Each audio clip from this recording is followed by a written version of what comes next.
Eu não estou falando de muito. Talvez você não tenha tempo para ficar 1 hora na presença de Deus. Talvez não tenha tempo para ficar nem mesmo meia hora na presença de Deus. Mas isso não é desculpa para você não ficar hora nenhuma. Está entendendo? Porque o diabo, ele não vai atacar as suas bênçãos, porque ele sabe que ele não pode fazer com que você não seja abençoado. Porque Jesus te abençoou na cruz. E o diabo, com todos os seus ataques, ele não pode desfazer a cruz. Ele não vai lutar contra a tua salvação, porque ele não pode desfazer a morte de Jesus. Tudo brilhando. Ele vai lutar contra o teu sacerdócio. Ele vai lutar contra você.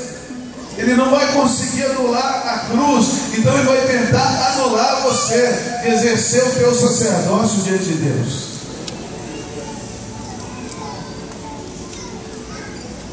E o sacerdote no Velho Testamento, ele tinha 3 funções. Primeira, ministrar a Deus. Diga, ministrar a Deus. Primeiro, ele entrava com um sacrifício diante de Deus e ministrava ao Senhor. Depois ele saía dali e ministrava aos seus irmãos. Diga assim: segundo ofício, ministrar uns aos outros. E o terceiro ofício é ministrar ao mundo.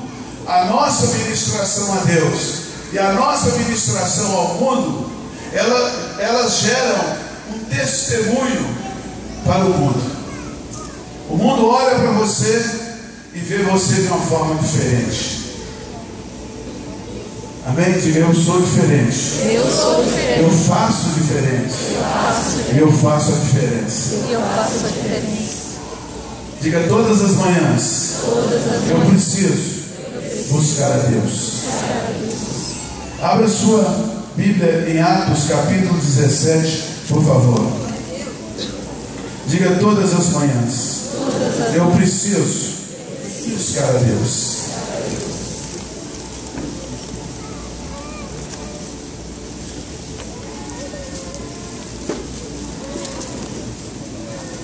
Em Atos capítulo 17, conta o episódio do apóstolo Paulo na Grécia.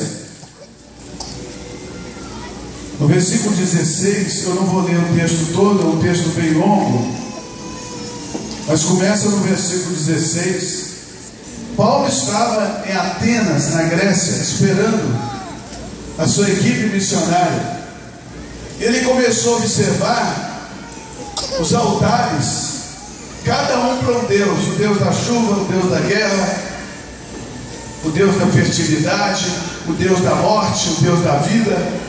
E no meio desses tantos altares havia um altar ao Deus desconhecido. Diga: Deus desconhecido. Deus desconhecido. Eu gosto desse título, que é um Deus que se intitula desconhecido. Ele quer ser buscado, quer ser procurado. Glória a Deus. Ele está incentivando alguém a conhecê-lo.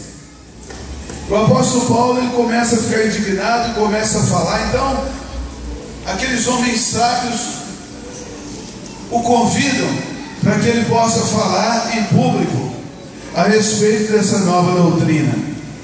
Paulo então começa a dizer aos atenienses, versículo 22: então Paulo, levantando-se no meio do Areópago, disse: senhores atenienses, em tudo vos vejo acentuadamente religiosos, porque passando e observando os objetos do vosso culto, encontrei também um altar no qual está escrito: ao Deus desconhecido.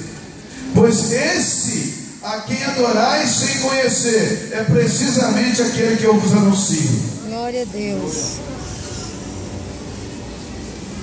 O Deus que fez o mundo e tudo que nele existe. Diga comigo: o Deus que fez o mundo e tudo que nele existe. Tudo que nele existe.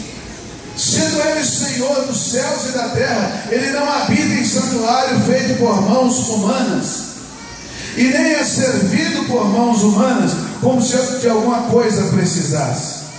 Pois ele mesmo é quem a todos dá a vida. Diga, Ele dá a vida, Ele dá a respiração e tudo mais. Dá um suspiro bem fundo, mais profundo que você puder. Dá outro, que esse não valeu, vai. Diga, meu Deus, Ele me deu a vida, me deu a respiração e tudo mais. Verso 26. De um só fez toda a raça humana para habitar sobre toda a face da terra, havendo fixado os tempos previamente estabelecidos e os limites da sua habitação. Ninguém vive para sempre nessa carne. Amém, querido? Ninguém vive para sempre nessa carne. Ninguém vive para sempre nessa carne. Deus delimitou os tempos da nossa habitação. E Ele diz assim: para buscarem a Deus. Vire para o teu irmão e diga assim: para buscar a Deus. Para buscar a Deus. Você não foi criado para comer. Você foi criado para buscar a Deus. Embora você precisa comer para viver. Você não foi criado só para trabalhar. Você foi criado para buscar a Deus. É isso que o apóstolo Paulo está dizendo.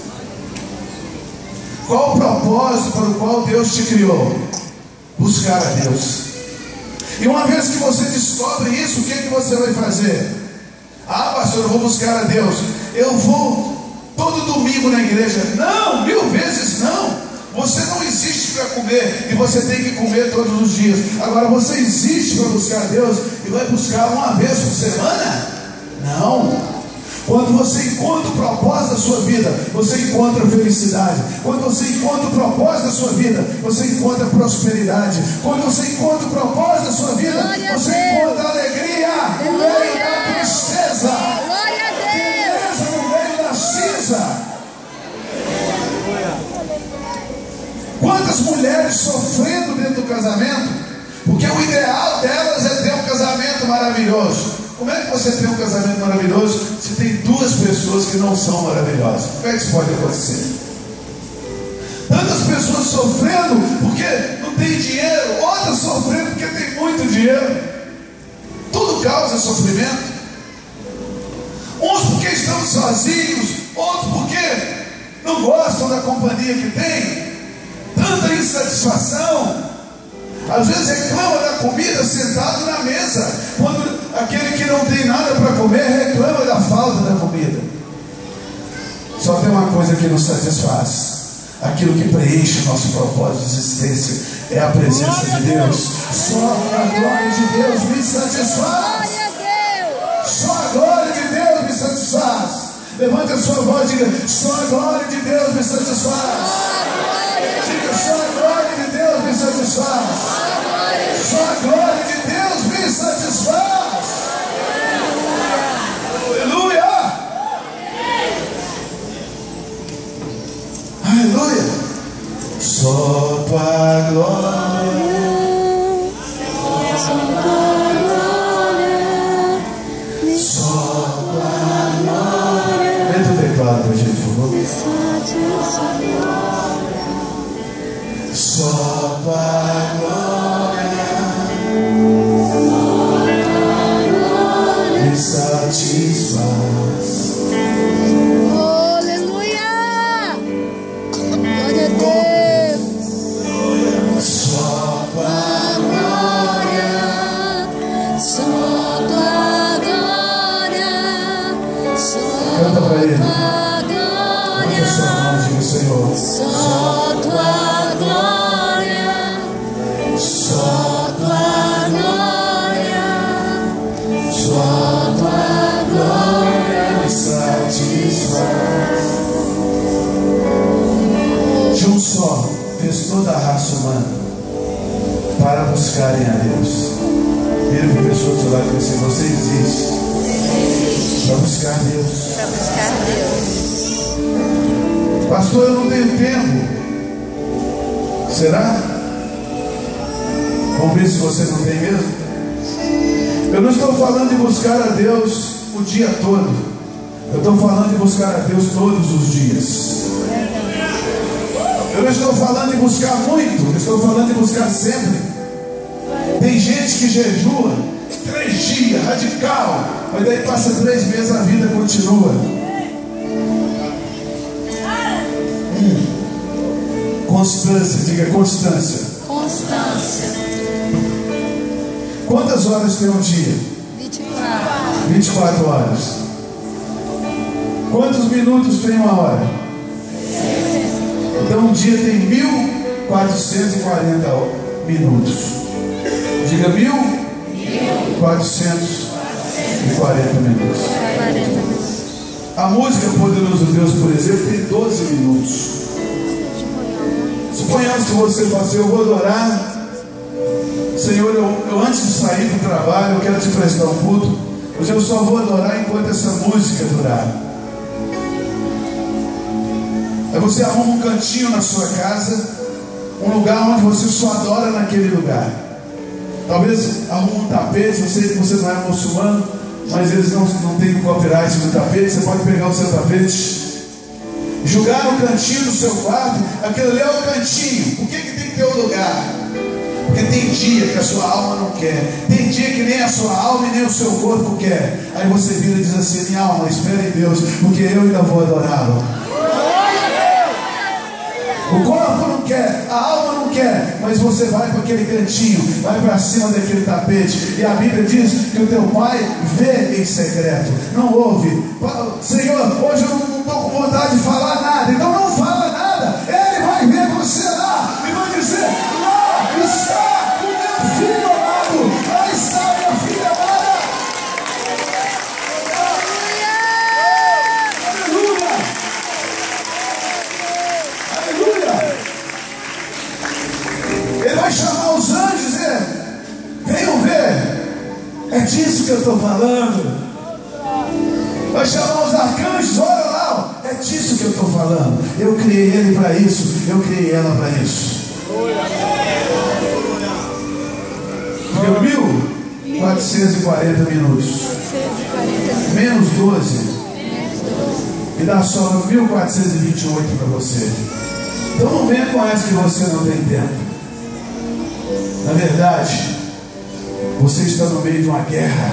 Satanás sabe que se ele não conseguir anular o teu sacerdócio, você vai crescer a cada dia, você vai crescer a cada dia, você vai subir mais alto, porque tem uma escada colocada no céu, e essa escada é Jesus. Por ela os anjos sobem e descem, e por ele também você pode subir e descer na presença de Deus. O diabo sabe disso. O diabo quer anular o teu sacerdócio.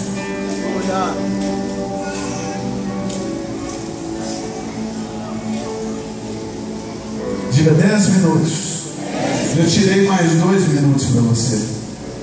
10 minutos. Se você não tem 10 minutos por dia para se dedicar ao Senhor, você não entregou a sua vida ao Senhor. Ele entregou a vida dele por você. Pastor, mas eu sou salvo. Você é salvo porque ele entregou a vida dele por você.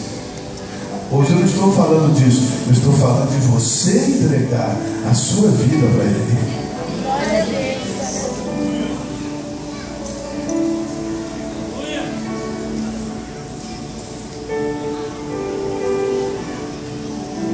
Diga: para buscarem a Deus.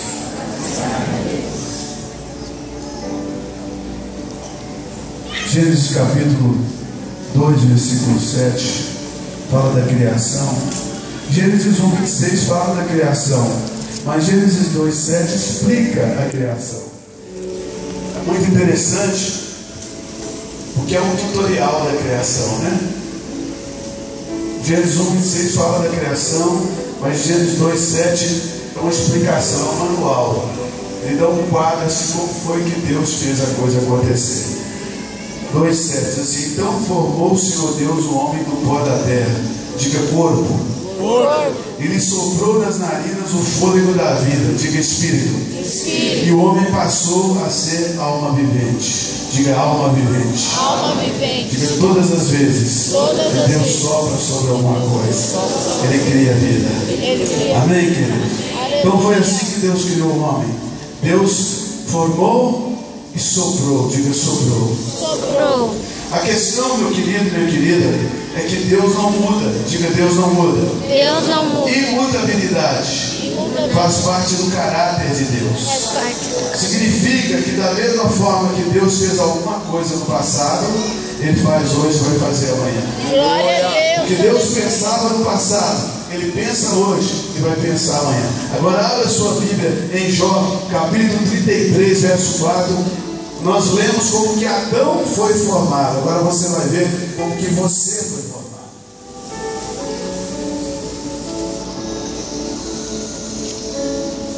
Jó 33, 4.